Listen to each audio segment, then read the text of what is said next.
Boa noite a todos. Boa noite a todos. Como sempre falo para vocês, de vez em quando a gente tem que reinventar o Grêmio, né? Apesar que eu não tenho esse tempo, a gente joga a cada 3 dias, a gente viaja, o desgaste é muito grande e no momento que você muda o esquema tático do time, você precisa de um tempo maior para treinar. A gente tem treinado muito pouco, mesmo assim os jogadores assimilaram bem o esquema. O Grêmio fez uma belíssima partida, essa que é a verdade, desde o início do jogo. Se alguém merecia vencer a partida hoje, com todo o respeito ao Corinthians, foi o Grêmio, até pelas situações que nós criamos. Fizemos o segundo gol num momento muito bom da partida, onde nós estávamos bem. Infelizmente nós tomamos o gol de empate no final. É lógico que a gente fica triste porque nós poderíamos sair daqui hoje contra um adversário muito poderoso com os 3 pontos, porque nós merecíamos a vitória pelo que a gente fez dentro do campo. Mas, mais uma vez, o Grêmio foi prejudicado pela arbitragem. Eu falo pouco de arbitragem, mas tem horas que é difícil se conter. A gente está sempre longe da família, a gente está sempre longe. O Grêmio é o único clube que não joga em seu estádio. A gente está sempre viajando, toda hora a gente está trocando, muita gente não sabe. A gente viaja a noite toda hora, para cima e para baixo. O sono do dia não é o mesmo sono da noite. Muita gente pode perguntar por que viaja à noite. Não, porque é o único horário que a gente tem as aeronaves para voar. É o único momento que a gente pode viajar de um lado para o outro, que o aeroporto está aberto. Enfim, todos esses problemas que ninguém sabe. Então, se eu estou cansado, eu estou desgastado quanto a isso, que eu não corro, imagino como é que está o meu grupo. Aí a gente vê um pênalti que o VAR chama o árbitro e um pênalti daquele que é a maior mentira do mundo. Então fica difícil de se trabalhar. A gente trabalha sério, a gente viaja com 50, 60 pessoas para cima e para baixo. A gente tem que estar toda hora botando os jogadores para cima, alegria no trabalho, e eles fazem isso muito bem. A gente nunca tem um problema com nenhum dos jogadores, apesar de estarmos sempre longe da nossa casa. E aí o VAR vem e me chama num lance que, se fosse na área do Corinthians, ia falar, faltou força para derrubar, não é pênalti.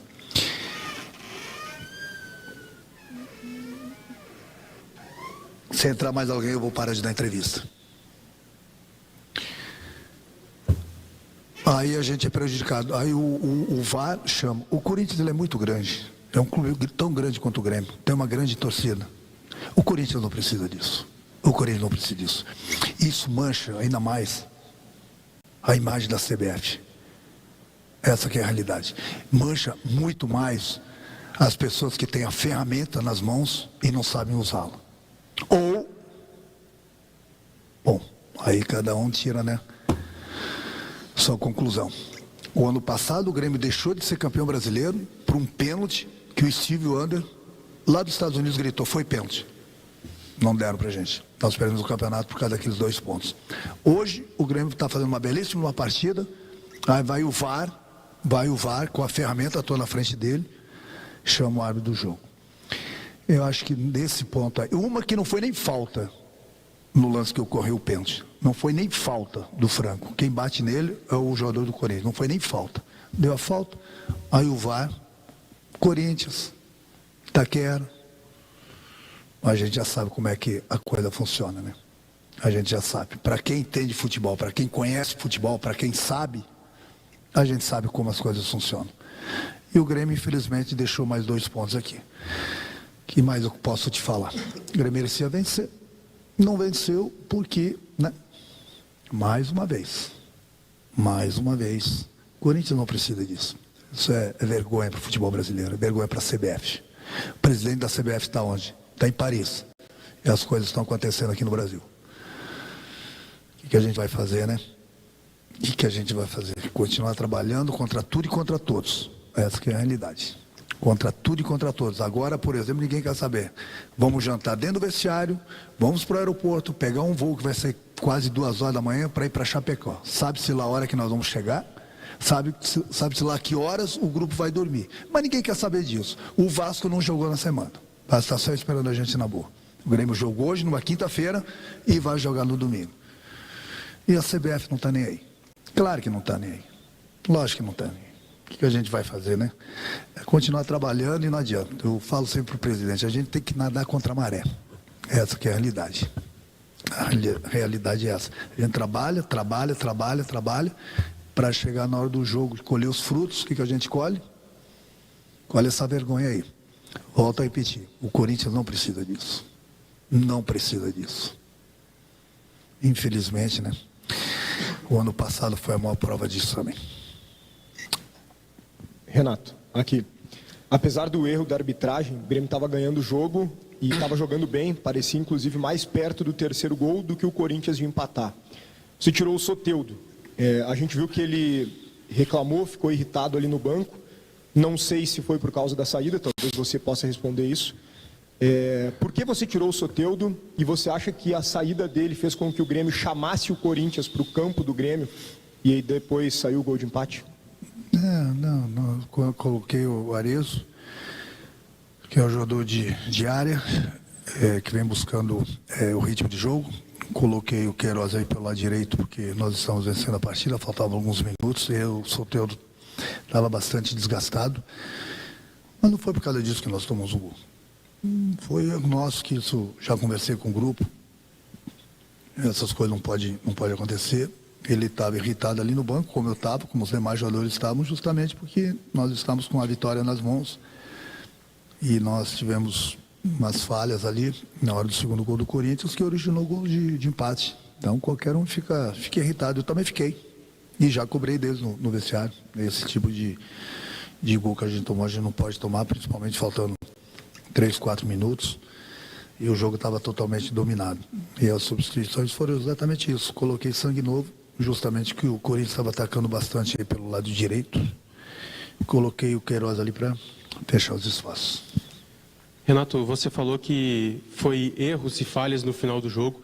E eu queria falar um pouco sobre a parte mental, porque o Grêmio entregou o empate também contra o Palmeiras lá no Centenário, entregou o empate agora e você fala sobre essas falhas também dos jogadores.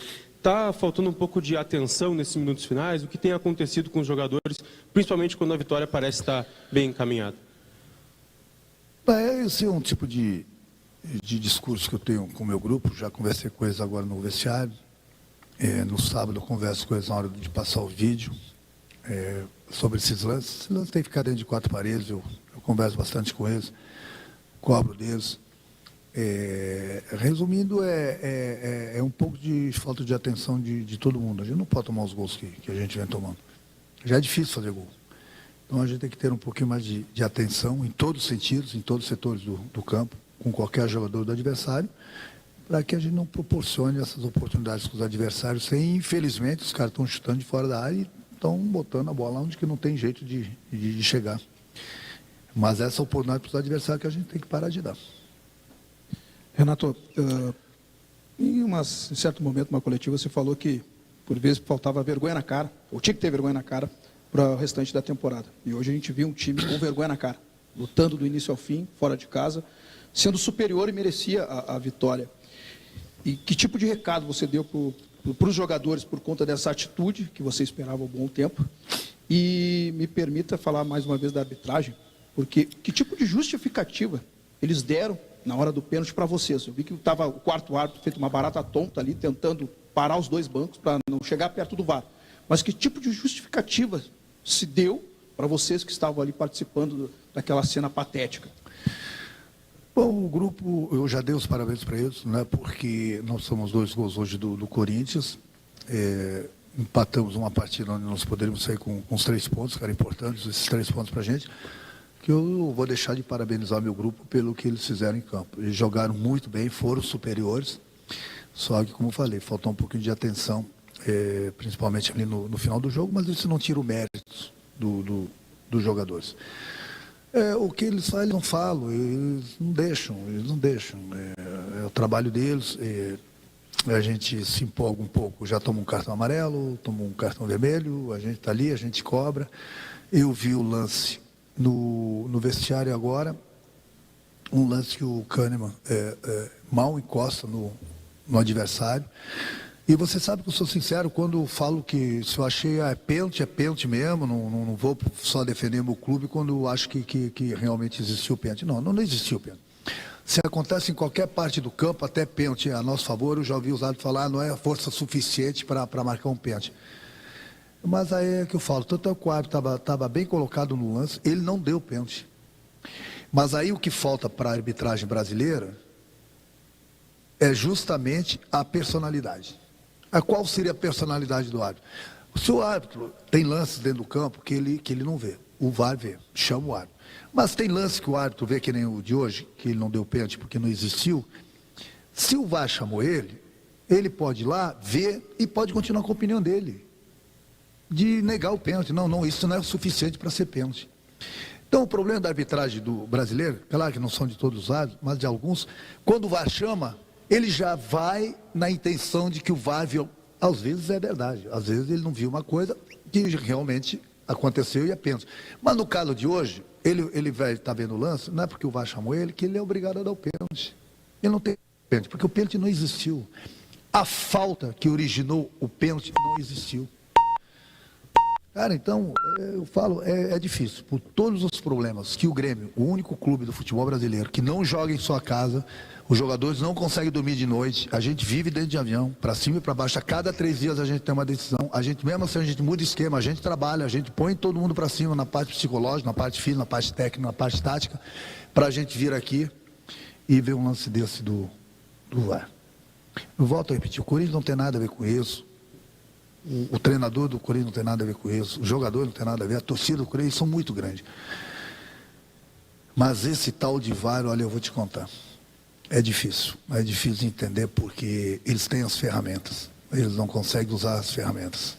Aí a pergunta fica, não sabe usar as ferramentas ou está mal intencionado?